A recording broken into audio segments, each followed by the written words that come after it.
Fluorescent lights flicker overhead, washing the aisles in a harsh, cold glow. Amara moves quietly, fingertips grazing the edge of a lipstick display. Greg stands at the corner, posture rigid, eyes fixed on her every move. He pretends to adjust a shelf, but his gaze never leaves her. His name tag sits perfectly straight, almost like a badge. "See anything you like?" His voice tries for casualness, but there's an edge. Amara doesn't turn. Just browsing. Greg shifts closer, glancing at her backpack, then up at the security camera blinking red above. A woman in the next aisle glances over, then quickly looks away.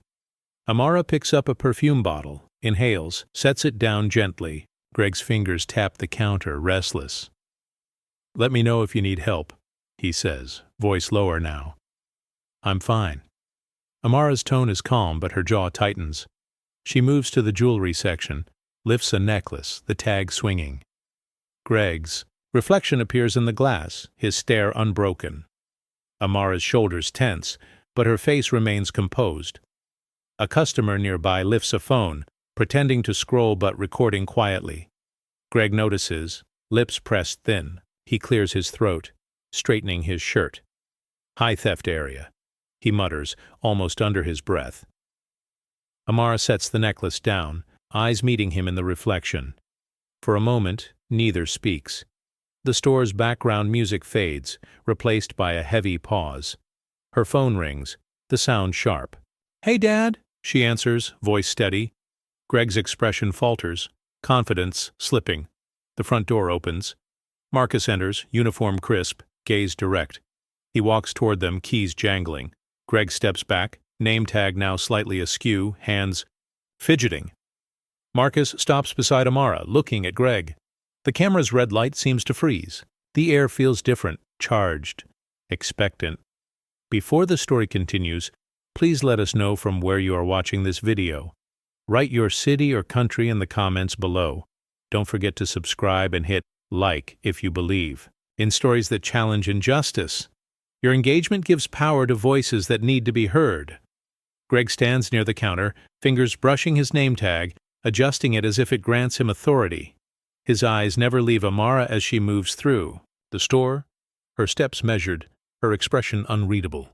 He clears his throat, offering a practiced smile to a woman passing by, but she only nods and hurries away, sensing the tension. He circles back to Amara, hovering just behind her shoulder. "If you need anything, just ask," he says, voice clipped, each word carefully chosen.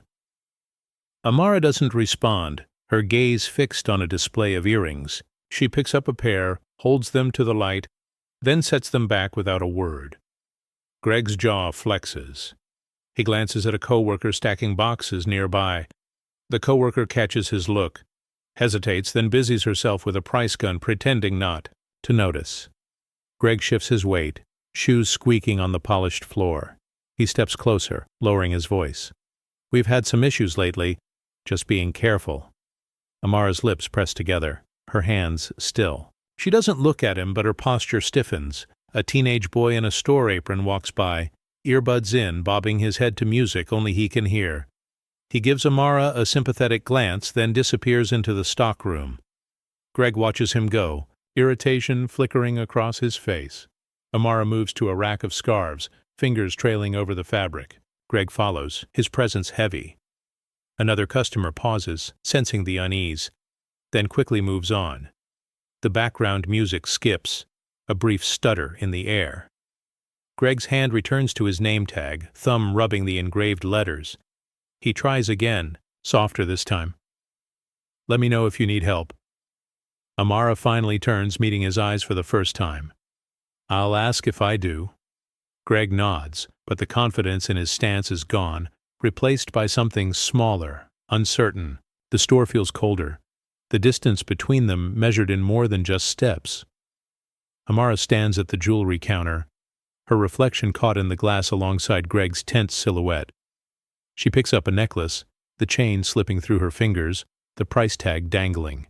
Greg edges closer, arms crossed, eyes narrowed, watching every movement as if waiting for a mistake.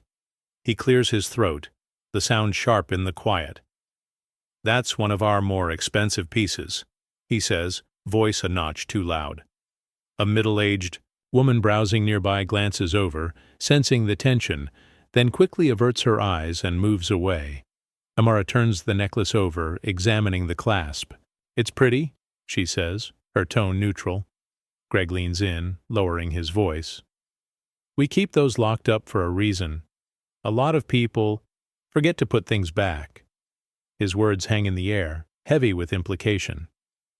A young girl with a shopping basket pauses at the end of the counter, watching the exchange. Greg notices, offers her a stiff smile, then returns his attention to Amara. The girl lingers for a moment, then moves on, her curiosity replaced by discomfort. Amara sets, the necklace down, her fingers steady. I'm not here to cause trouble. Greg's jaw tightens, but he doesn't respond. He glances at a security mirror above, then back at her, posture rigid. A man in a suit walks by, nodding politely to Amara before greeting Greg with a curt, "Everything all right here?" Greg nods, forcing a laugh. "Just doing my job." The man moves on, unconcerned. Amara meets Greg's gaze in the glass, her eyes unwavering. "You watch everyone this close?" she asks quietly. Greg shifts, caught off guard. "Only when I have to," he mutters. The moment stretches, thick with unspoken judgment. Amara turns away, leaving the necklace behind. Greg remains rooted, the weight of his assumptions pressing down harder than before. Amara's phone vibrates, the ringtone slicing through the quiet tension at the jewelry counter. She glances at the screen, then answers, voice steady but low. "Hey, Dad." Greg pauses mid-step, the words catching him off guard. He tries to regain his composure, straightening his shirt and glancing around to see if anyone else is listening. Amara's eyes flick to Greg, then back to the necklace. I set down. "Yeah, I'm still at the store. No, nothing's wrong." Her tone is calm, but there's a hint of steel beneath it. Greg shifts his weight, suddenly uncertain, the authority he felt moments ago slipping away. The front door opens with a chime. Marcus enters, his uniform crisp, badge gleaming under the fluorescent lights. He scans the store, eyes landing on Amara, then on Greg. The atmosphere shifts. A few customers look up, sensing something important is about to happen. Greg's posture wilts. He fumbles with his name tag, hands suddenly unsure. A coworker behind the register watches, her lips pressed in a thin line, eyes darting between Greg and Marcus. The teenage boy from earlier peeks out from the stockroom, earbuds dangling, curiosity written across his face. Amara hangs up, slipping her phone into her pocket. Marcus approaches, his steps measured, gaze unwavering. Greg forces a smile, but it falters as Marcus draws near. The store feels smaller, every sound amplified, the distant beep of a scanner, the shuffle of shoes, the hum of the lights. Marcus stops beside Amara, his presence commanding. Greg's confidence drains away, replaced by a nervous energy he can't hide. He tries to speak, but the words catch in his throat. Amara stands tall, her father at her side, the balance of power in the room shifting with every heartbeat. Marcus stands beside Amara, his presence unmistakable.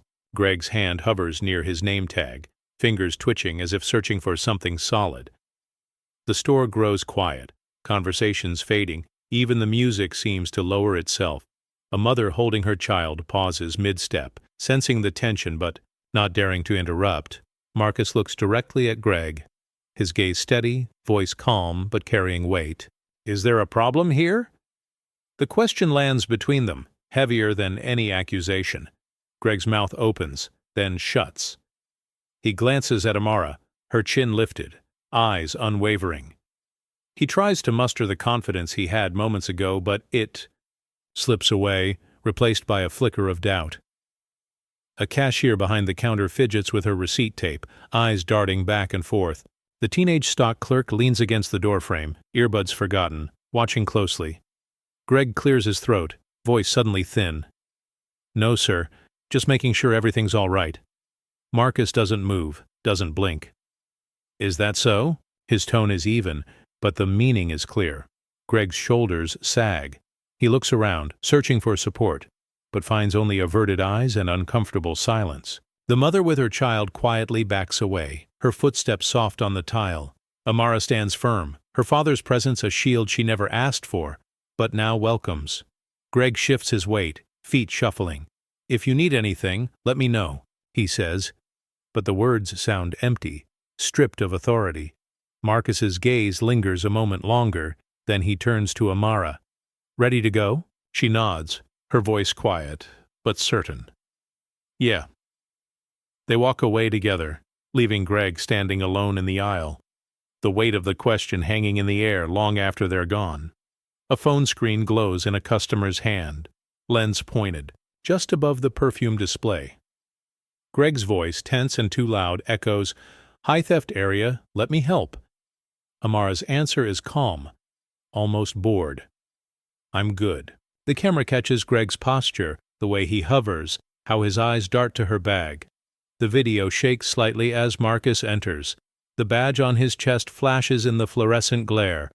Greg's expression changes, shoulders drop, voice stumbles. "Is there a problem here?" Marcus asks, steady and clear. The customer filming holds her breath, the phone trembling in her grip. Amara glances at the camera just for a second. Greg notices, his face tightening, but he says nothing. The video zooms in on his name tag, then on Amara's steady hands as she sets the necklace down. The tension is thick, every movement deliberate. Cashier in the background whispers to a coworker, "That's the chief." The coworker's eyes widened, hands pausing mid-scan. The phone captures it all, the shift in the room, the way Greg's confidence evaporates.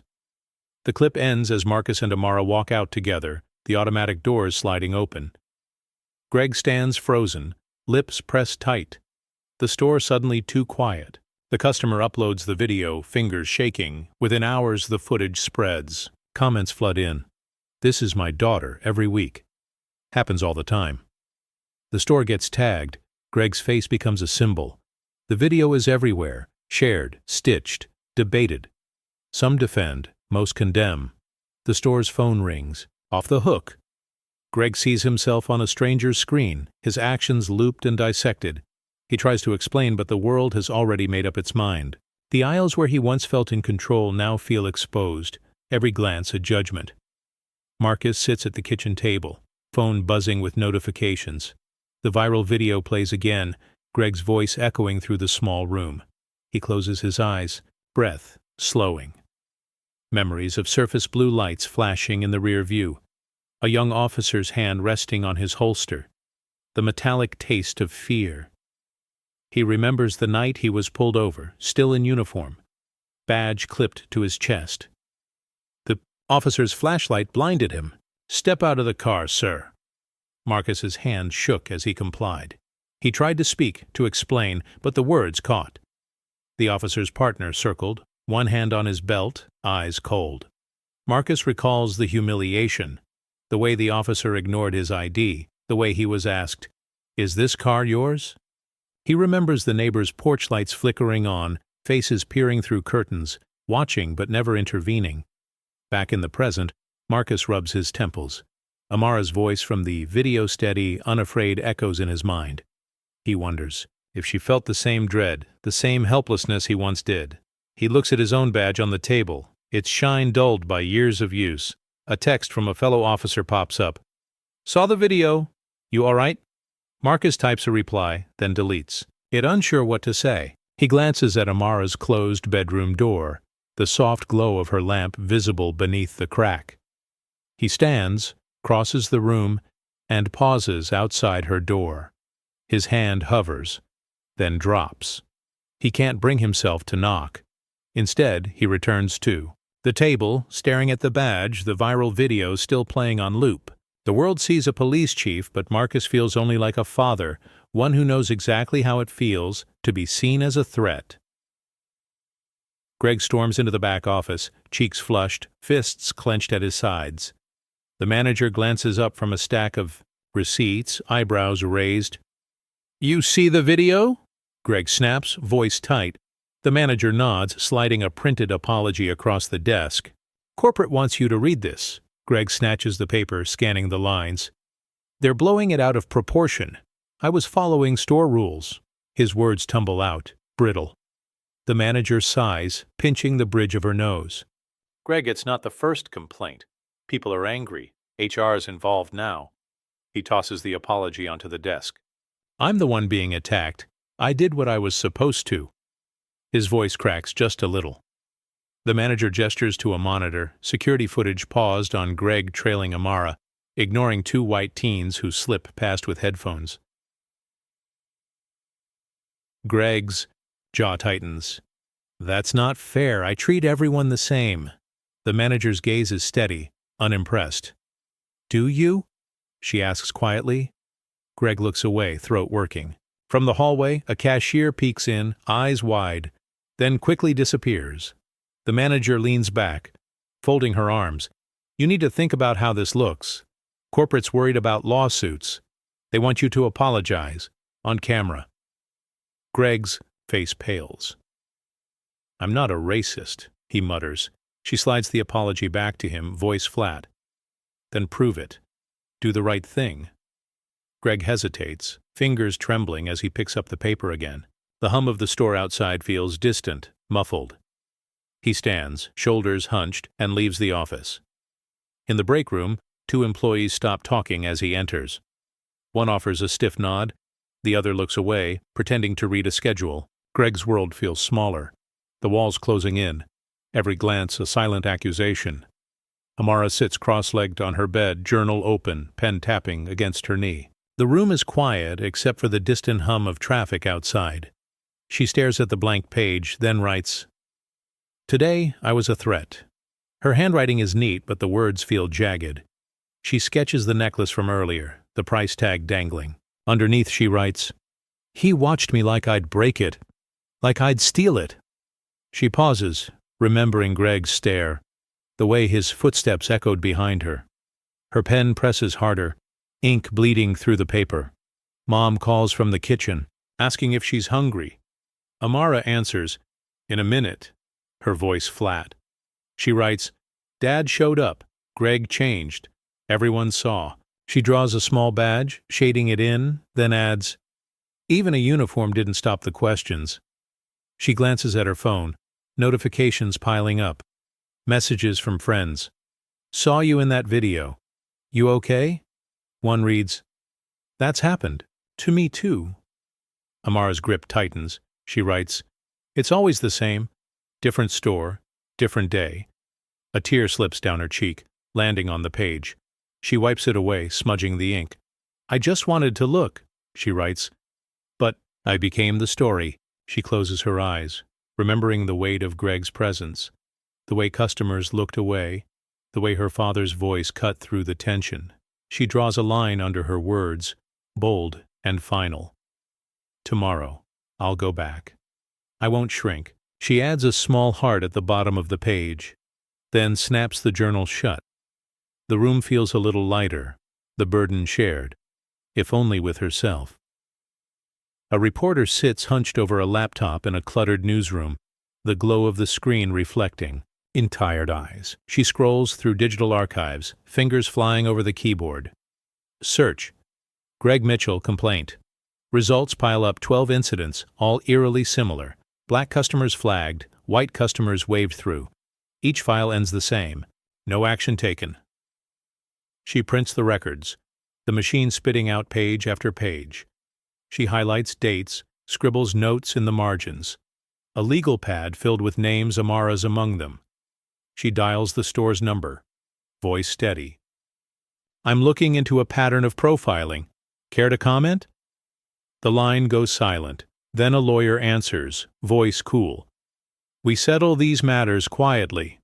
No further comment. The reporter shakes her head, frustration mounting. She emails the city's civil rights office, attaching the files.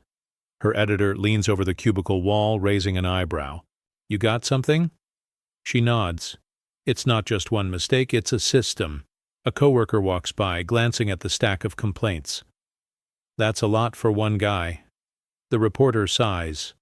And nothing's changed. She drafts the headline, Profiling as Policy. She hesitates, then adds Greg's photo, his face, unsmiling beneath the bold text. She clicks publish. The article goes live at dawn. Social media lights up. Comments pour in. I shop there. Same thing happened to me. How did no one stop this?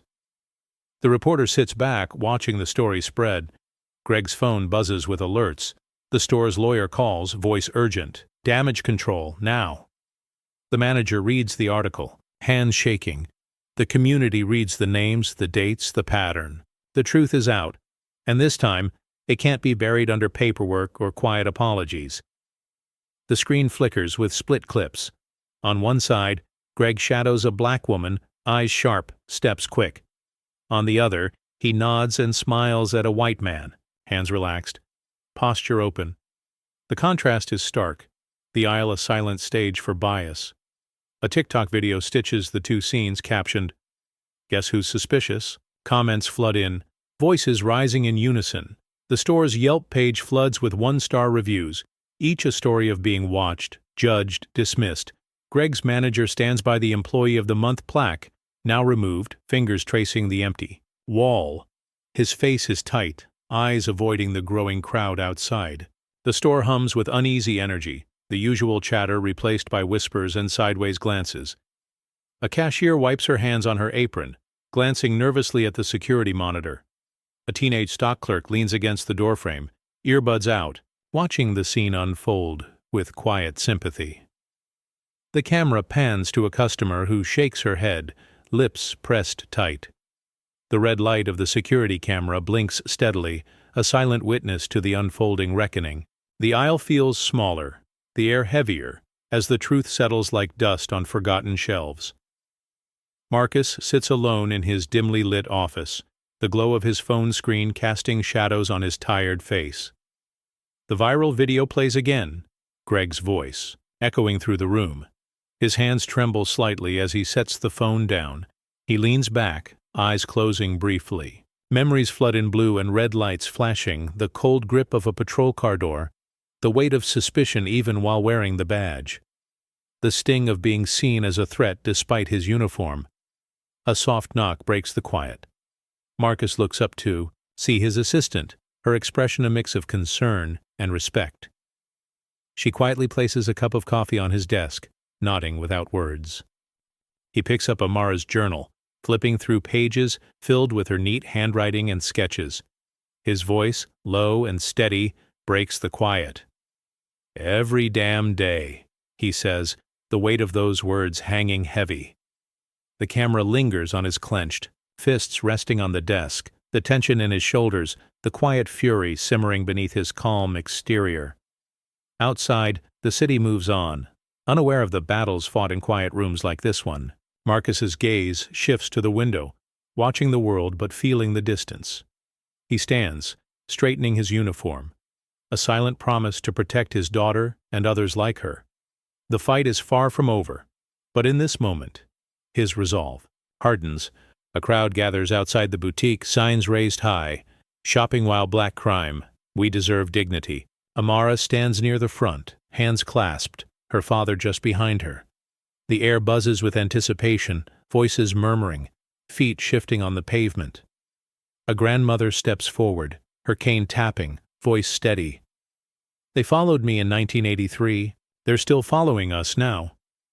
A local activist lifts a megaphone, her words ringing out. "We are not invisible. We are not threats." The crowd responds, voices rising in a wave. Greg watches from inside, face pale, shoulders hunched. His manager stands beside him, jaw clenched, arms folded. Employees peek out from behind displays, some ashamed, some defensive. A teenager passes out flyers, hands trembling but determined. "Share your story," he urges. An older man in a faded work jacket nods. "About time." A mother holds her child close, wiping away a tear as chants grow louder. The store's manager steps outside, clutching a prepared statement. Her voice wavers as she reads, "We apologize for any misunderstanding," but the crowd drowns her out. "No more excuses," someone shouts. Amara's eyes meet the manager's, steady and unflinching. Marcus stands quietly, his presence a silent anchor. He places a hand on Amara's shoulder, offering strength without words. The protest swells, unity building with every chant, every shared glance. The boutique's windows reflect a community refusing to be dismissed. A reporter snaps photos, capturing faces determined, angry, hopeful. The rally isn't just about one incident. It's about every moment of being watched, doubted, diminished. As the sun sets, the crowd remains, their resolve unbroken, their voices echoing down the block. Enough! Greg sits alone in his dim apartment, the glow of his phone screen casting shadows on his face. His fingers scroll through messages, but no replies come. Friends have stopped answering calls. His world feels smaller, colder. A crumpled note lies on the table. "I didn't know who you were anymore." His girlfriend's words, sharp and final. He stares at the ceiling, the silence pressing down. Outside, rain taps against the window, a steady rhythm matching his heartbeat. He tries to call a friend, but it goes unanswered. The loneliness is palpable, a stark contrast to the control he once wielded. He stands, pacing the room, eyes darting to the dark TV screen, reflecting a stranger's face. The weight of public judgment settles like a heavy fog. A knock at the door startles him. He opens it to find no one, just a flyer taped to the frame. Community stands against profiling. He rips it down, but the message lingers. Greg sinks back onto the couch, head in hands. The apartment feels like a cage, the walls closing in. His reputation, once a shield, now a barrier. He glances at his phone again, the screen lighting up with notifications, mostly anger, some pity. He swipes them away, the digital noise overwhelming. The camera lingers on his face, a mix of regret and isolation. The man who once watched others now feels watched, exposed, and alone. The boutique's windows are plastered with new posters, bright colors, bold fonts. Inclusivity matters. Employees now wear rainbow pins and t-shirts stamped with Ally. Greg's absence lingers, his name never spoken. The manager stands at the entrance, greeting customers with a forced cheerfulness, eyes flicking to the door every time it opens. Inside, staff gather for a training video.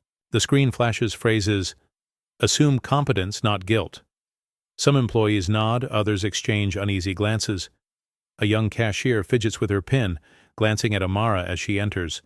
The air is thick with awkwardness, the old tension replaced by a brittle politeness. Amara walks the aisles, her friend filming discreetly. A clerk approaches, smile tight. "Need help? Finding anything?" Amara shakes her head, voice calm. "Just looking." The clerk lingers, watching her with a wary gaze before retreating to rearrange a display. A new sign hangs over the jewelry counter. All are welcome. But the security camera still swivels, tracking Amara's movements. The store's background. Music is upbeat, but every interaction feels rehearsed, every gesture calculated. In the break room, two employees whisper, "Do you think any of this will change things?" one asks. The other shrugs, eyes on the floor. "Maybe for a week." The manager walks past, clipboard in hand, marking off tasks. She pauses at the window, watching Amara leave. Her reflection merging with the word "Ally" on the glass. Outside, Amara and her friend share a look half victory, half skepticism. The camera lingers on the posters, the pins, the carefully staged smiles. The store has changed its face, but beneath the surface the old habits remain, waiting for the next moment to resurface. Amara stands outside the boutique, phone in hand, the screen already recording. She takes a breath, then steps inside, her friend trailing quietly behind. The camera captures every detail, the new posters, the Ally pins, the clerk's eyes darting over as Amara passes. She narrates softly, "Back again. Same store, different promises." Her voice is steady, but her gaze is sharp. The clerk approaches, smiles tight, posture stiff. "Can I help you find something?" Amara shakes her head, keeping the camera steady. "No, thanks. I'm just here to look." She lingers by the jewelry counter, the camera zooming in on the security lens overhead. "Funny how some things change and some things don't," she says, her tone low. The clerk hovers nearby, pretending to straighten a display, but her glances are quick, uneasy. A customer in the background whispers, "That's her from the video." Amara's friend pans the camera to catch the exchange, then back to Amara's calm face. She lifts a necklace, the tag swinging, then sets it down, hands deliberate. She turns to the camera. "Why am I a threat in a hoodie but cute in a prom dress?" Her words hang in the air, the question unanswered. The clerk's smile falters, and she steps away, busying herself at the register. Amara walks the aisles, narrating snippets of her thoughts. It's not about the signs, it's about how you're seen. The video ends with Amara standing at the exit, the "All are welcome" sign behind her. She looks into the lens, her voice soft but clear. "See me. Don't surveil me." Her friend stops recording. Outside, they share a quiet nod, the weight of the moment settling between them. The video uploads, and within hours, the comments pour in. "This is my life. Thank you for saying it." Marcus sits across from the store's CEO in a glass-walled office, sunlight glaring off the table between them. He slides a folder across inside, screenshots, complaint records, the viral footage. The CEO flips through, jaw tight, eyes flicking up to meet Marcus's steady gaze. Marcus's voice is low, controlled. "This isn't about a single employee, it's about a pattern. You can't fix this with posters." The CEO sighs, tapping a pen against the folder. "We're retraining staff. We've issued apologies." Marcus doesn't flinch. "Not enough. If things don't change, I'll make sure you're shut down." A legal advisor sits nearby, face pale, scribbling notes. The CEO glances at her, then back at Marcus. "We'll do whatever it takes." Marcus leans forward, hands clasped.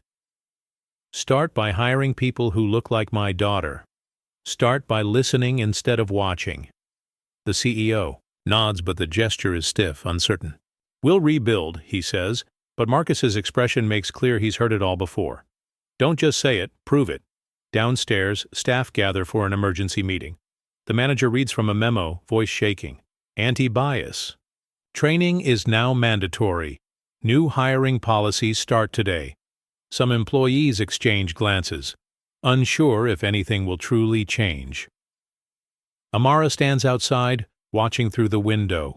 Her reflection overlaps the CEO's silhouette, a silent reminder of what's at stake. Marcus joins her, his hand resting gently on her shoulder.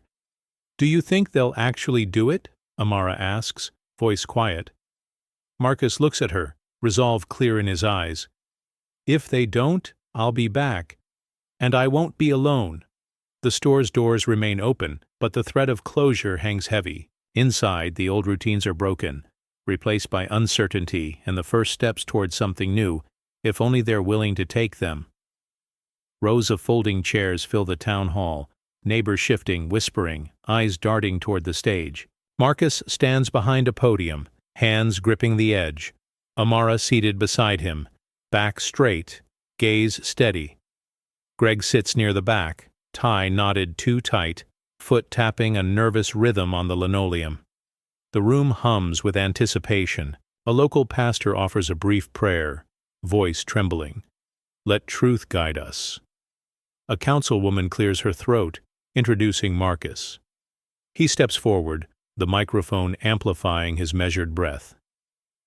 "Thank you for coming," Marcus begins, voice calm but carrying. "We're here because what happened isn't new, it's just finally visible." He gestures to a projector screen, where the viral video freezes on Greg's face, then Amara's. Greg shifts in his seat, glancing at the exit. A reporter scribbles notes, camera crew adjusting their focus. Amara's friend records quietly from the front row, capturing every word. Marcus continues, This isn't about one store, one day, or one person. It's about a pattern that's gone unchecked. The crowd murmurs, some nodding, others folding arms in skepticism. A teacher in the audience raises a hand. What do we do now? Marcus meets her gaze. We hold each other accountable. We demand better. We refuse to look away. Greg's manager sits stone-faced, hands clasped in her lap. The councilwoman leans forward, pen poised. Amara glances at her father, then at Greg, her expression unreadable. The air is thick with expectation, the past and present colliding in the charged quiet. Marcus's final words linger. We can't change what we won't face. The projector hums. The crowd waits, the next moment hanging in the balance. Marcus stands at the podium, remote in hand. The projector flickers to life, filling the room with stark red and blue bars. These are theft alerts from the past year, he says, voice even. 80% 80 were called on black shoppers. A hush falls. The numbers glow. Impossible to ignore. Greg's manager shifts in her chair, knuckles pale. A teacher in the front row leans forward, lips parted. Amara watches the screen, jaw set, her hands folded tightly in her lap. Greg stares at the floor, tie askew, sweat beading at his hairline. Marcus clicks again. The next slide shows a breakdown by employee. Greg's name stands out, highlighted in yellow. The crowd murmurs, a ripple of shock and anger. A councilman mutters, "Unacceptable," under his breath. A local reporter raises a phone, snapping photos. The camera pans to Amara's journal entry, projected in neat handwriting. He followed me like I was a grenade. The words hang in the air, heavier than the numbers. Greg shifts, glancing at the exit, but stays seated. The councilwoman scribbles, notes, her pen scratching quickly. A mother in the back wipes her eyes, whispering to her daughter, "You see? It's not just you." Marcus lets the silence stretch, letting the truth settle. This isn't about policy. It's about people. His words echo, the data undeniable. The room feels smaller, the weight of years pressing down on everyone present.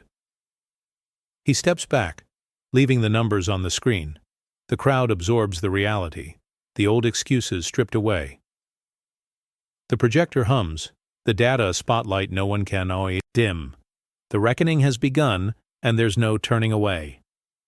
Greg sits rigid, tie cinched too tight, collar pressing against his throat. His fingers fidget with the knot, trying to loosen it without drawing attention. He glances up, catching the glare of the projector, his name highlighted, numbers damning. Sweat beads at his temple, trickling down as the room's eyes shift toward him. A teenager in the front row lifts her phone, filming.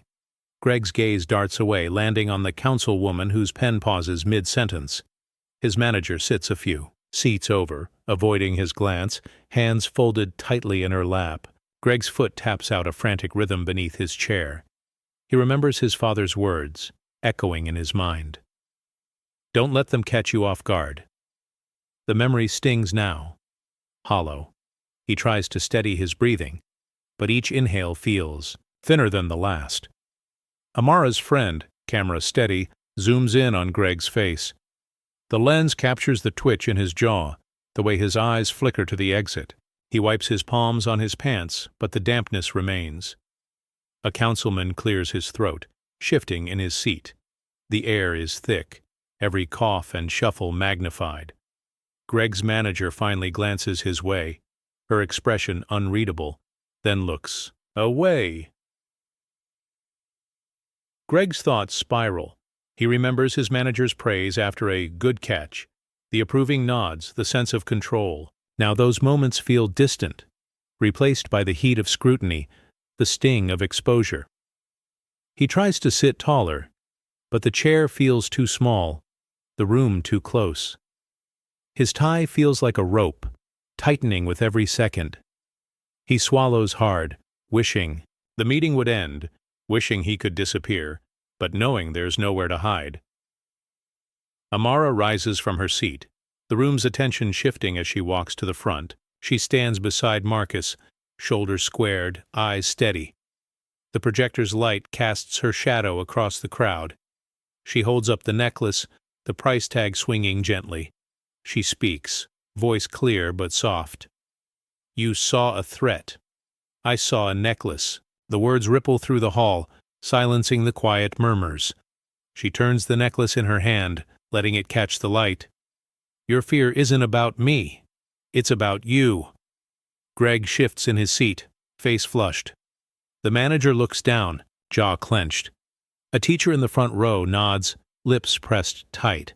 Amara's friend records, capturing every word, every pause. Amara's gaze finds Greg's. "You followed me because of what you assumed, not what I did." Her voice doesn't waver. "I'm not here to make you comfortable. I'm here because I belong." A mother in the back squeezes her daughter's hand. The councilwoman leans forward, pen forgotten. Amara lets the necklace fall back to the table, the sound sharp in the quiet. She steps away from the microphone, her message hanging in the air. Greg's chair scrapes as he shifts, but he doesn't stand. The crowd remains silent, the weight of Amara's words settling over them. Marcus meets his daughter's eyes, pride and sorrow mingling in his gaze. Amara returns to her seat, head high. The room feels changed, the balance shifted. The necklace gleams on the table, a symbol of what was risked and reclaimed. The meeting continues, but nothing is the same. Amara's words linger, a quiet challenge. To every assumption, every glance, every unspoken doubt. Greg's mind drifts as Amara's words echo in the hall.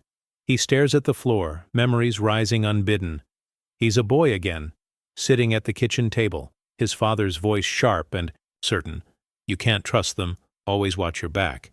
Greg remembers nodding, wanting his father's approval, not understanding the poison in those words. Years later, as a new hire, he'd caught a black teenager slipping a candy bar into his pocket. The manager had clapped him on the back, grinning. "Good eye, Greg. That's the kind of vigilance we need."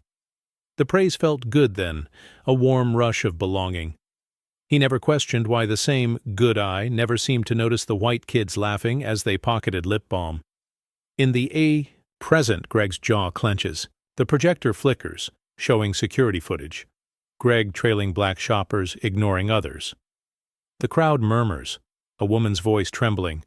"That's my son." Greg looks up, meeting her eyes for a split second before looking away. His manager sits rigid, hands folded, eyes fixed on the table. No more grins, no approving nods. Greg feels the old certainty slipping, replaced by a cold emptiness. He remembers every time he'd felt a surge of pride for doing his job, every time he'd felt justified. Now, each memory stings. A councilman clears his throat, shifting in his seat. Greg's thoughts spiral. He wonders if his father would still be proud, or if he would even look away now. The room feels smaller, the air thick with judgment and regret. Greg's hands tremble in his lap. The applause that once followed his actions is gone, replaced by a heavy quiet. He sits, exposed, the weight of his choices pressing down, no one left to nod in approval. Reporters crowd the aisle, microphones extended, cameras blinking red. Greg stands, shoulders hunched, sweat beading at his brow.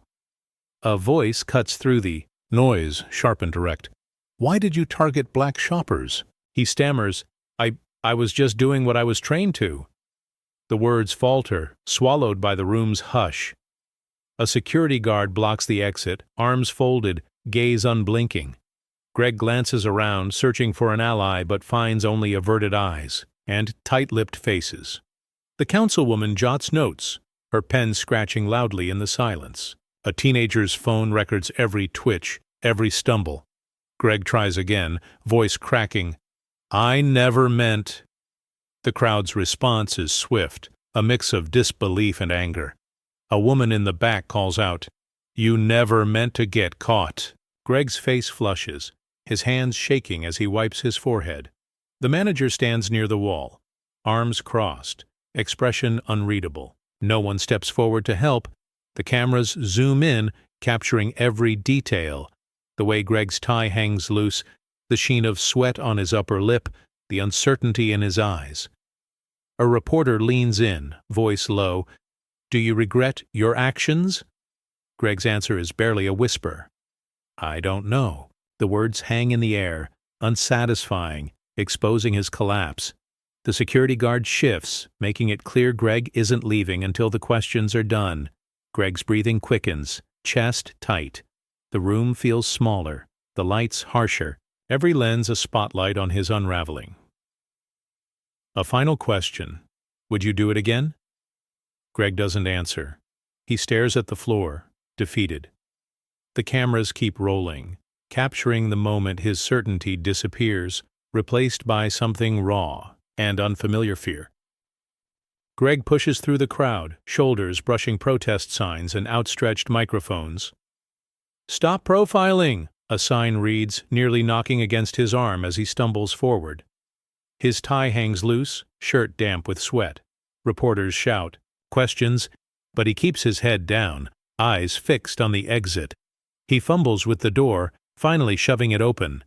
The heavy glass swings wide, then slams behind him with a sharp, echoing thud. Outside, rain falls in steady sheets, soaking his clothes within seconds. He stands on the sidewalk, chest heaving, the sound of the meeting muffled by the downpour. Greg glances back, peering through the wet glass. Inside, the lobby glows with warm light, faces turned away from him, voices rising in unity. He presses, a hand to the door, palm leaving a wet print, but no one turns to look. The world he once controlled now feels distant, unreachable. A group of protesters huddle under umbrellas, watching him with a mixture of anger and pity. He tries to meet their eyes, but they look past him, focused on the building, on each other. His phone buzzes in his pocket, but he doesn't answer. The rain masks the tears on his cheeks, blending shame and regret into the storm. He steps away from the door, shoes splashing in puddles, the city lights blurred by rain. Behind him the doors remain closed, the meeting continuing without him. The echo of the slam lingers, a final punctuation to his downfall. Greg walks into the night, each step heavier than the last, the weight of lost power settling on his shoulders. The gatekeeper has been shut out, and for the first time, he feels the cold on the other side. Marcus stands near the stage, hands clasped, watching the doors swing shut behind Greg. The applause from the crowd is distant, muffled by the pounding of his own heart. Amara stands beside him, her hand brushing his sleeve. He looks down at her, pride and exhaustion etched into the lines of his face. He doesn't join the cheers. Instead, he closes his eyes for a moment, letting the tension drain from his shoulders. The projector hums softly, the last slide still glowing on the wall. Around him, people embrace, some wiping away tears, some exchanging quiet words of encouragement. A councilwoman approaches, offers a handshake. Marcus accepts it, but his grip is gentle, almost absent. "Thank you," she says, voice thick. He nods, unable to find words that fit the moment. Amara leans against him, her presence a comfort. Marcus wraps an arm around her, pulling her close. He doesn't speak, but the gesture says enough. The weight he's carried for years, a father's fear, a leader's burden, feels lighter, if only for this moment. A reporter hovers nearby, microphone in hand, but Marcus shakes his head, signaling. He has nothing to add. The reporter backs away, respecting the quiet. The hall slowly empties, chairs scraping, voices fading. Marcus stands still, letting the relief settle in. He watches Amara smile at a friend, her laughter soft, genuine. For the first time in a long while, he lets himself believe things might change. He glances at the closed doors, then at his daughter, and finally at the crowd dispersing into the night. The fight isn't over, but tonight he allows himself a breath, a small silent victory. As the hall empties, Amara is surrounded by neighbors, teachers, and friends. An older woman with silver hair steps forward, eyes shining. She takes Amara's, hands in hers, voice trembling.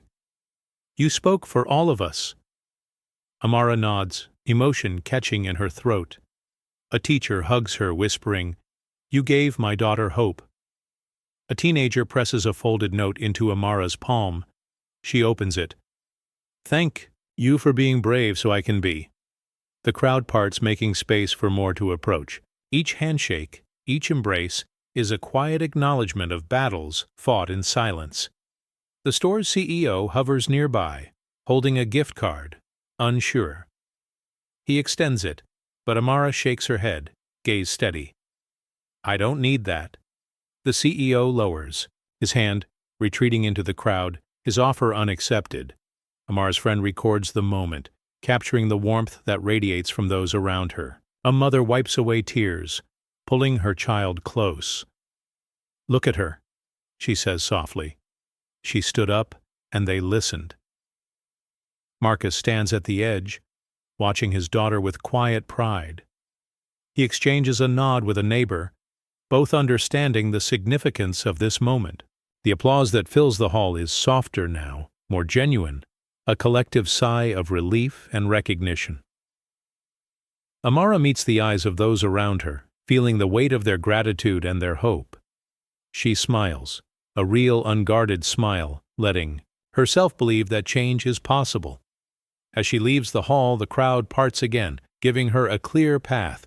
The words, "We see you," echo in her mind, not as a warning, but as a promise. Tonight, she is not alone. Phones light up across the city, screens filled with Greg's face captured mid-stumble, eyes wide, tie askew. The hashtag #NisserGatekeeperGreg surges to the top of trending lists. Clips of the town hall, Amara's speech, and Greg's exit loop endlessly, shared by strangers and neighbors alike. On social media, the store's apology is posted. "We are committed to change." The replies come fast and sharp. Too late. "We saw what you did." Amara's words, "Your fear isn't about me, it's about you," are quoted, stitched into videos, printed on digital posters. Her TikTok following explodes, messages pouring in from people who've lived the same story. Greg scrolls through the comments, each one a blow. "You're the reason we watch our backs. This is every black kid's reality." His notifications won't stop. He tries to reply, to explain, but no one's listening. The world has already decided. Marcus sits at the kitchen table watching Amara's speech replay on his phone. He smiles, a mix of pride and sorrow. Amara sits beside him reading messages from kids across the country. "You made me feel seen," one says. She replies quietly, "You are." The store's Yelp page is filled with new reviews. Some praise the changes, most demand more. The councilwoman tweets a promise, "We'll do better." The CEO's statement is drowned out by the momentum of the crowd. Outside, rain washes the streets, neon reflections shimmering in puddles. Inside, families gather, watching the story unfold together.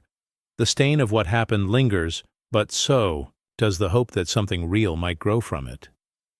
Greg closes his laptop, the world's judgment echoing in the dark. Amara's voice, strong and steady, carries farther than he ever imagined. The hashtag isn't just a label, it's a reckoning. Greg sits at his kitchen table, laptop open, the blue glow highlighting the lines under his eyes. He scrolls through, job listings, clicking apply again and again, each time the same result. "Thank you for your interest, but we've chosen another candidate." His inbox fills with polite rejections, some arriving within minutes. He tries calling an old friend for a reference. The call goes to voicemail. "Hey, it's Greg. Just hoping you could vouch for me." He hangs up, staring at the silent phone. On social media, his name is still trending, the hashtag a scarlet letter he can't escape. Desperate, Greg walks to a nearby gas station. The manager behind the counter looks up, recognition flickering in his eyes. "You're that guy. From the videos, right?" Greg nods, voice small. "I just need work." The manager shakes his head, a hint of pity and caution in his tone. "Not here, man. Sorry." Greg leaves, shoulders hunched, passing a "now hiring" sign taped to the window. On the street, a group of teenagers whisper as he passes. 1. Snaps a photo, quickly turning away. Greg's cheeks burn. Back home, he refreshes his email, hoping for a different answer. Another rejection pops up, subject line blunt. Position filled. He closes the laptop. The room suddenly too quiet. He glances at the flyer for a job fair, but the thought of facing another round of stares and whispers is too much. Greg slumps in his chair, the weight of his past actions pressing down. The world he once navigated with confidence now feels like a maze with no exit. The system he enforced has now turned its back on him, each closed door a reminder of what he's lost. Amara sits on her bed, phone propped against a stack of books, the soft glow illuminating her face. She presses record, voice steady but eyes shining with purpose. "This is Shopping While Black," she says, "where we talk about what really happens in stores like mine." The comments start rolling, and before she even finishes her intro, she invites her first guest, a mother who shares how her son was followed at a grocery store. The woman's hands tremble as she speaks, her voice breaking. "He's only 12. He just wanted a candy bar." Amara listens, nodding, her empathy clear. She asks, "Did anyone help?" The mother shakes her head, tears slipping down her cheeks. Amara holds up the necklace from the boutique, letting the tag dangle for the camera. "This cost $120, she says. "But the real price? My peace of mind." She pauses, letting the words settle. "How many of us have paid that price?" Her phone buzzes with notifications. Comments flood in. "This happened to me last week. Thank you for saying this. I thought I was alone." Amara reads each one, responding with a quiet, "You're not." She records another segment, this time with the teenage boy who describes being stopped and searched for no reason. His voice is shaky, but Amara's calm presence grounds him. "You matter," she tells him. "Your story matters." By sunrise, her video has 1 million views. News outlets reach out for interviews. Amara smiles, tired but hopeful. She scrolls through the messages, heart swelling with every story shared. She knows the series is more than viral content. It's a lifeline, a mirror, a movement. She ends the night with a promise. We'll keep telling the truth until they have to listen. Marcus stands at the front of a crowded conference room, a slideshow projected behind him.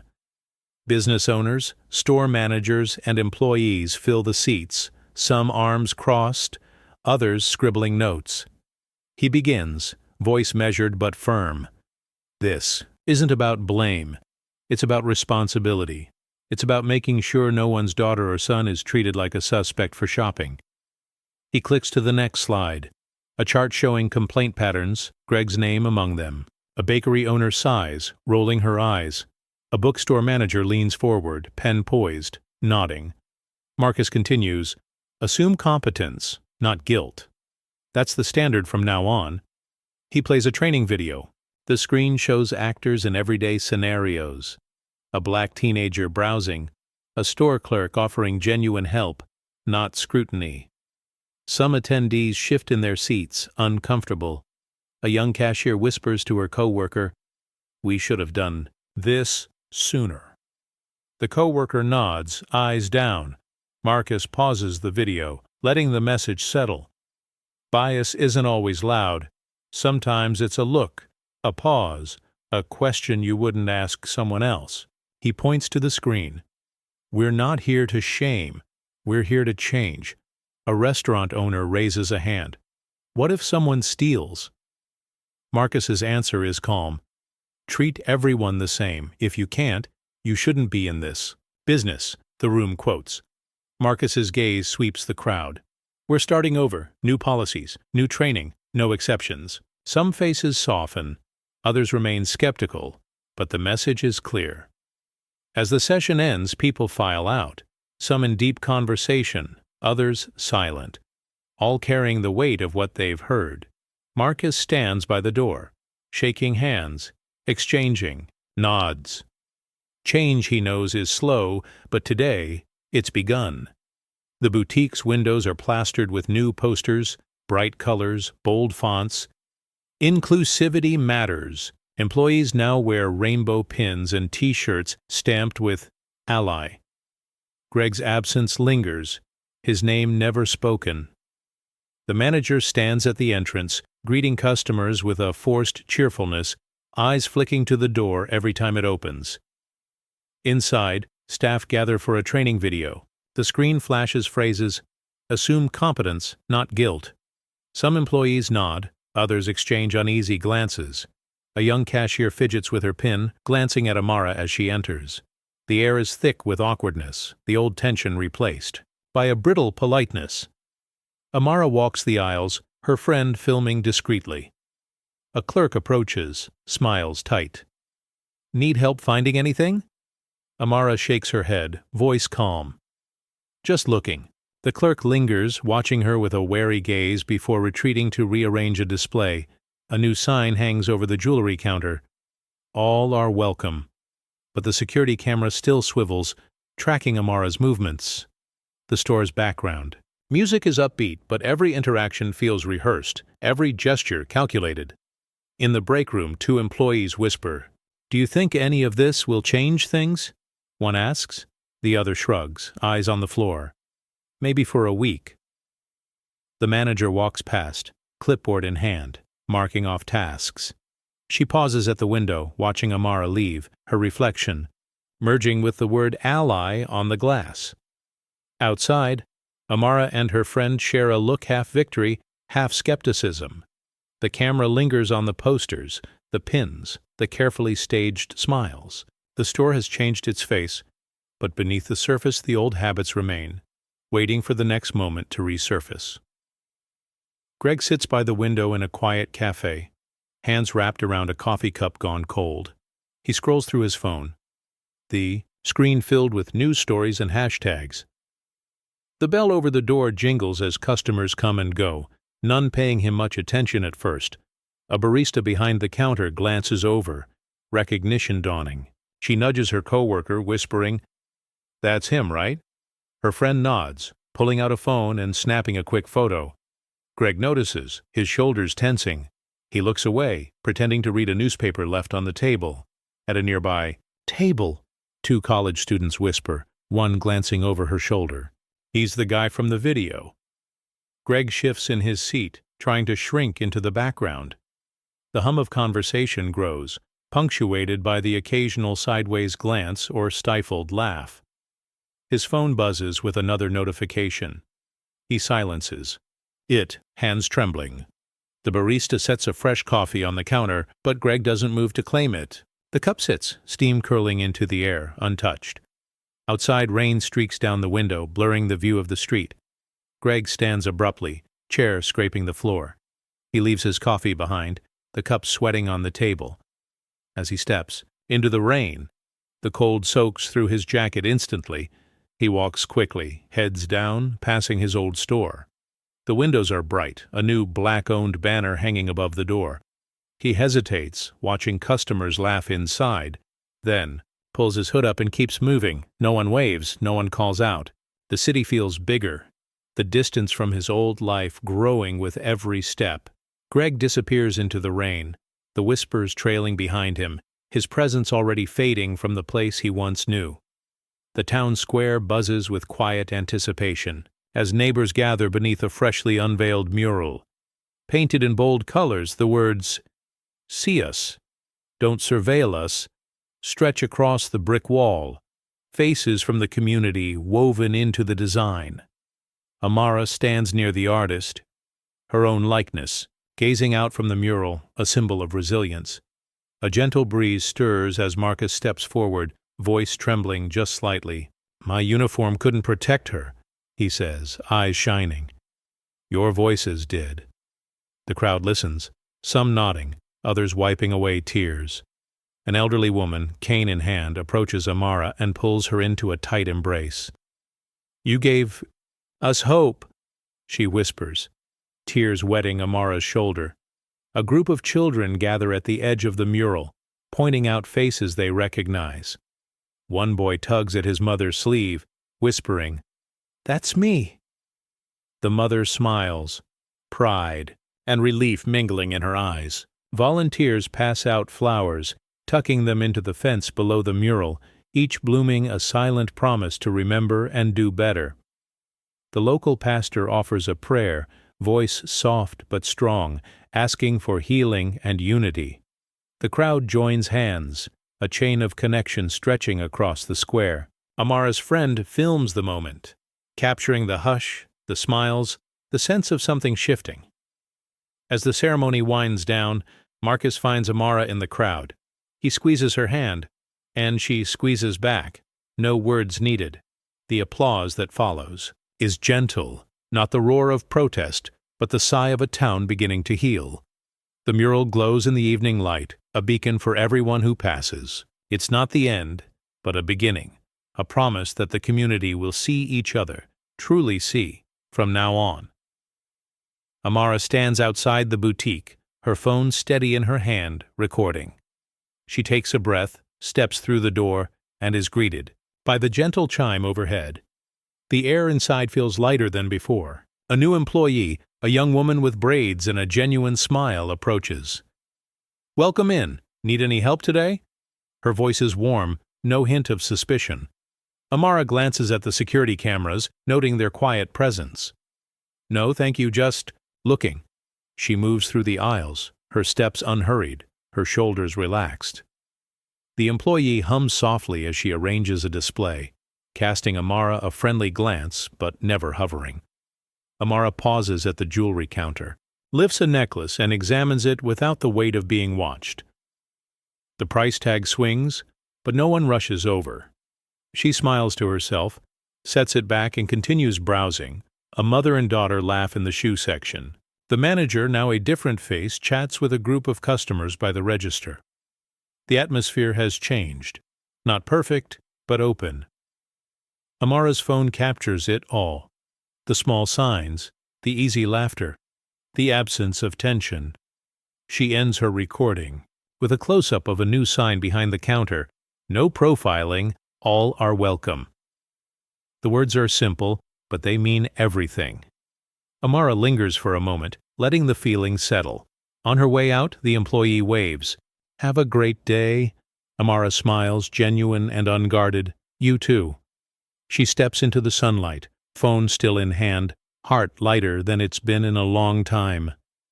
Later, she uploads the video. Comments pour in celebration, relief, hope. It's not a revolution, but it's a win, and for now, that's enough.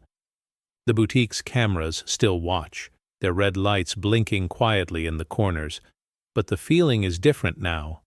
Amara's latest video plays on a loop in Marcus's office, her voice calm, her smile easy. He sits back in his chair, letting the words wash over him, pride and relief mingling in his chest. Greg sits at home, staring at his blank LinkedIn profile. He hovers over the "Delete Account" button, then clicks it, erasing the last trace of his old life. Outside, the mural's colors fade slightly in the afternoon sun, but the message, "We are here," remains bold, a promise painted in hope and memory. Inside the boutique, the new manager greets each customer with a nod, not a stare. The staff chat quietly, their laughter genuine, the old tension gone.